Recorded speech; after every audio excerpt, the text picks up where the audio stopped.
नमस्कार प्रणाम भैया। हम है गायक कलाकार विरासत लोक गायक अरुण अलवेला। आज ही हम वीडियो बना रहल बानी। अभी सोशल मीडिया पे देखनी हम और कुछ यूट्यूबर भाई लोग से हमारा बात भी भइल। उनकर दिल के दर्द सुन के हमार तो भाई मरना तो एक दिन सभी को है। कोई जिस धरती पे जीने नहीं आया है, चाहे ऊंच हो या नीच हो, सबको एक दिन जाना है। लेकिन सच्चाई का जो आवाज उठाता है उसको साथ भगवती एक दिन जरूर देते हैं। 13/5/2025 के आरा जिला भोजपुर के शाहपुर में एक तिलक उत्सव में प्रोग्राम रखल जाता बा, जौना में भोजपुरी के कई के स्टार लोग चंदीनर और गोलू राजा जी के प्रोग्राम रहत बा। गोलू राजा जी प्रोग्राम के सूचना के अनुसार बाद में पहुंचल बानी, लेकिन चंदन यादव और बबीता किन्नर जी अभी यूट्यूब के ही देन बा कि बबीता किन्नर के लोग जानल है। उनका दूगो दाल रोटी मिलत बा, ना तो वो ताली बजा बजा के कहीं उहे बधाई मांगे के पड़ी हमरा समझ से।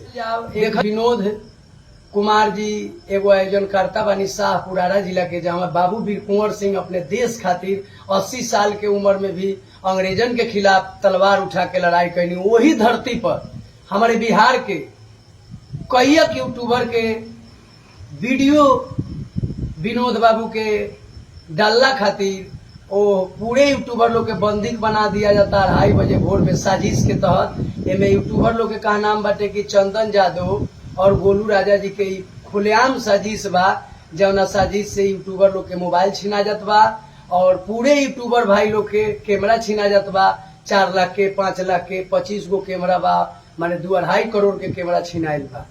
छिनाइला के बाद सब कोई के 30 से 40 संख्या में आयोजन करता जे विनोद बाबू बानी तिलक उत्सव में सब कोई के बांध के मारल जात बाटे। आ वही मंच पर जेकरा के हिट यूट्यूब के भाई लोग कैलक, चंदन यादव के, अरुण अलवेला के, बबीता किन्नर आज जे रातों रात हिट भइल उनका के जानी।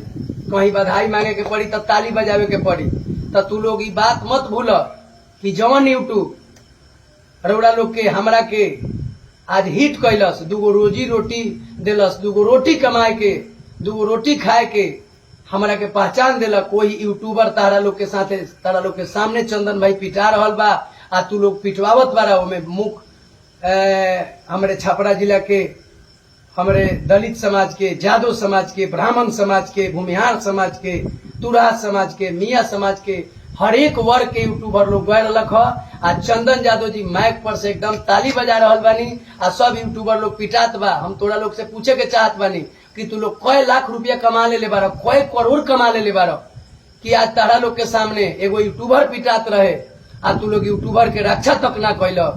तू लोग कैसन बेशर्मी हो गईल, तू लोग कैसन चंडाल हो गईल।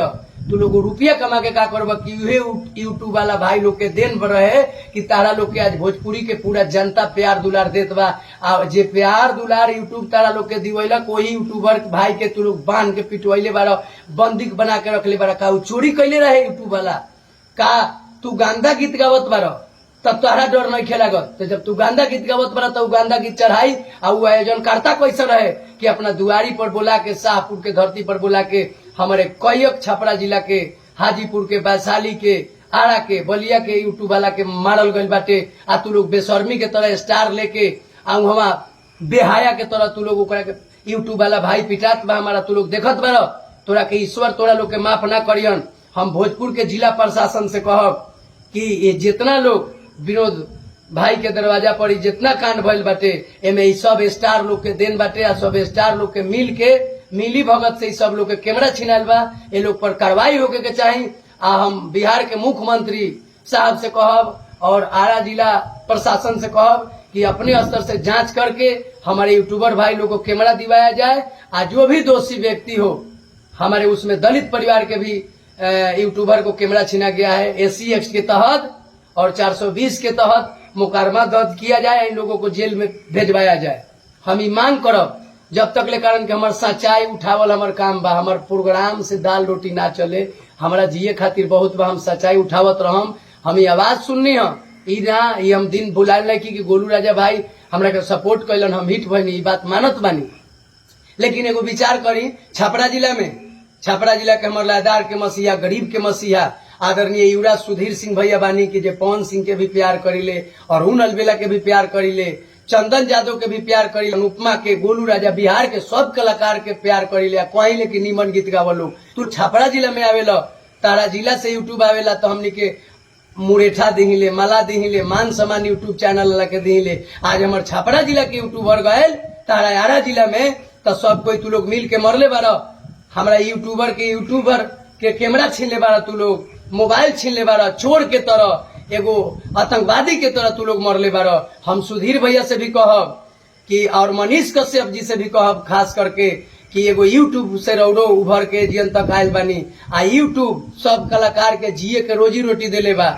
हम सुधीर भैया से कहब कि ये तरीके के घटना हमारा छपरा के, आरा के, बलिया के यूट्यूबर के साथ में शाहपुर के विनोद जी के दरवाजा पर तिलक उत्सव में ये घटना भइल बा।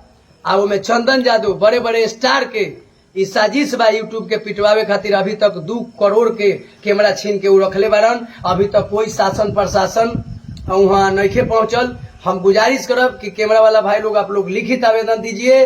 और उसमें मेरा दलित वर्ग के भी कैमरा छीना है। हम SC ST के तहत हम आरा चलने के लिए तैयार हैं। उन लोगों पर बाय नेम FIR होगा।